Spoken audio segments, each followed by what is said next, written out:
Now, John spoke openly about seeing a UFO, and you were there, correct? And was it in New York? Will you tell us a bit about that, please? Well, it was on our rooftop. You know, when you see that picture of the T-shirt that says New York City on it, that's where we lived. That was our balcony.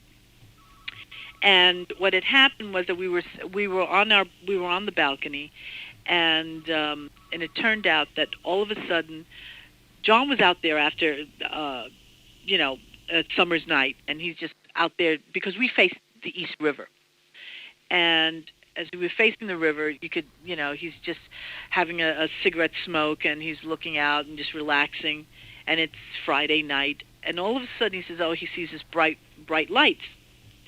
And he thought, oh, it's got to be from the billboard signs.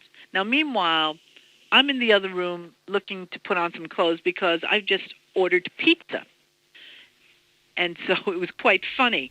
And so he's standing out there, and picture it, on top of that's dark, but he's out there standing nude. Right. Out there. Okay. There's John standing in the buff.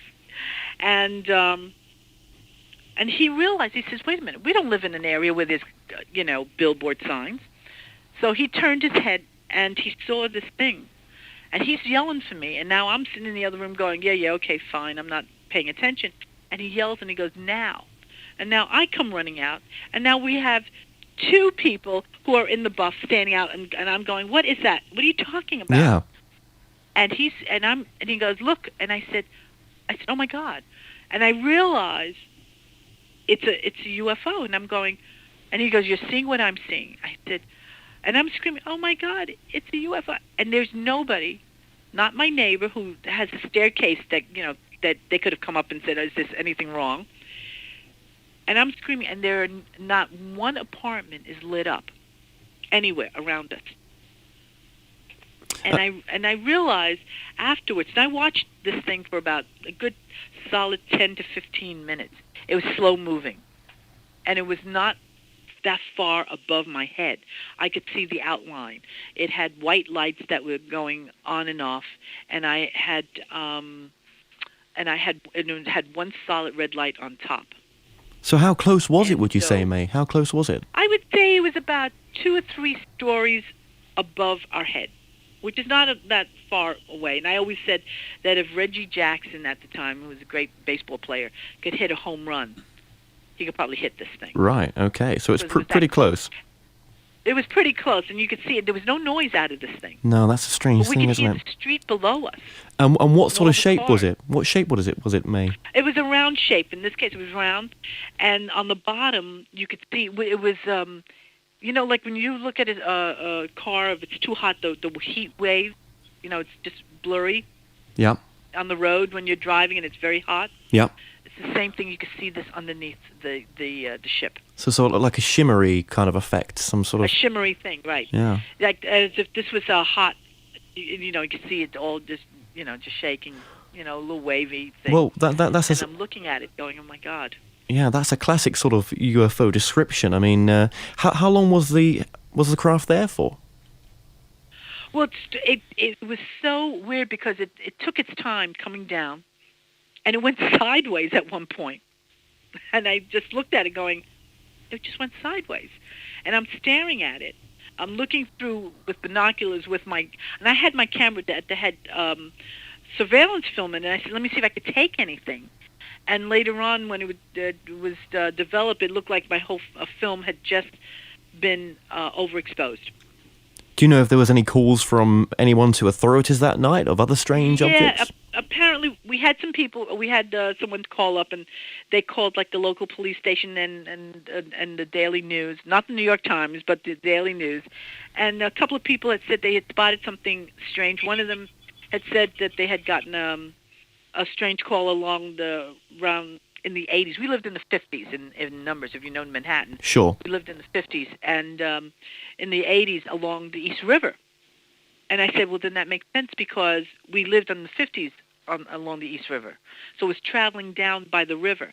And if you looked in the distance when when it was climbing up towards the sky and it was slowly moving upwards, I looked at it in the distance, I said, you know what? Nobody would know the difference because you could see a helicopter. You would think it's another ship. another, not a ship, but a helicopter, a plane. I You see. wouldn't think of it as anything out of the ordinary. Well, that would explain why maybe other helicopters in the vicinity never came to sort of survey it, if you know what I'm... Right. Yeah. It just would never, because I watched it travel down. I saw it hover over this one building on 23rd on the East River. And I remembered the ship going, it sped up a little, then it slowed down. I watched it in various speeds. And I stood at the balcony watching it for the longest time. And then finally I saw it moving, and I said, oh, God, it's going towards Brooklyn. And we were trying to call some friends. It's coming over towards you. It's going to go for Brooklyn or something. And then all of a sudden I see it went straight up. So That was it. what did the experience do for you and John? I mean, how did it change John? Did it change yourself? I think I always believed there were other life, somewhere else. And I always believed that there were probably UFOs out there. I mean, I can't think that we could be the only beings in this universe. Sure. I mean, that to me would be silly. Excuse me. I think it just reaffirmed, and I think that John felt the same way. It just reaffirmed our beliefs that there are other beings out there. So you were And they're both watching. sure. So you were both very excited, and did you call your friends to tell them what had happened? Oh my God, yes! And I think one of them said, "Did May see it? Can you put her on the phone?" Just to Only make sure. because, I'm always the person who's stable. I didn't drink. I didn't take drugs. I think my worst vice in those days was just drinking Coca-Cola constantly. I'm surprised that I still have a stomach left after all that. The classic Coke, eh? But I was like, oh yeah, Yeah. I was a big.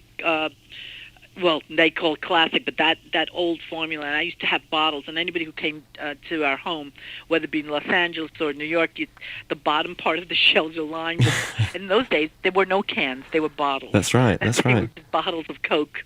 And there were no drugs involved, no?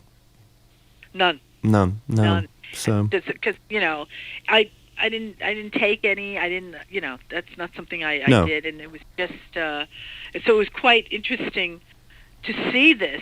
yeah. And two people screaming. I mean, we're in our commando outfits there, and why would I even say that? If I thought that I had, if there was something else involved, Well, I just remember it was Friday, and I remember it because in New York City, where we live, and I kept saying, why isn't anybody home? And then I realized we're talking summer, Friday night. In this area, everybody's out to the Hamptons. of course they are. Of course they are. And, well, it must have been an experience just meant for you and John. Must have been, and I learned to always look up in the sky because you just never know No, that's right. what else. And I actually did see one other time. And this was with John or another friend or? No, without John. Without John. And I learned to because you look up in the sky, you just don't know what you're seeing because they blend so well. That's right. That's right. They So, do indeed. I'm just happy I got a chance to see one, and to see it with John was the first time was the most amazing. Now, did John do drugs back then with friends? I mean, was that a recreational calm down? Yeah, recreational. It was not. In fact, they would come over, and it got to the point that they somebody always had something. Yeah. And I hated that. And at one point, even John says, I just can't handle it anymore. I wish they stop. And he would just get fed up too, because he says, I don't like it. He got so used to me we just wake up and go do things. Yeah. We go out for breakfast, take walks. I'd taken on a bus ride in New York City or in L.A. We'd just get in the car and I'd drive and go somewhere. That he got to experience things without having to have something to enhance him. Sure, to get... He was enjoying it. To get the normal high of life and just to enjoy the normal Right. things. Yeah, I can appreciate And that. he loved it a lot.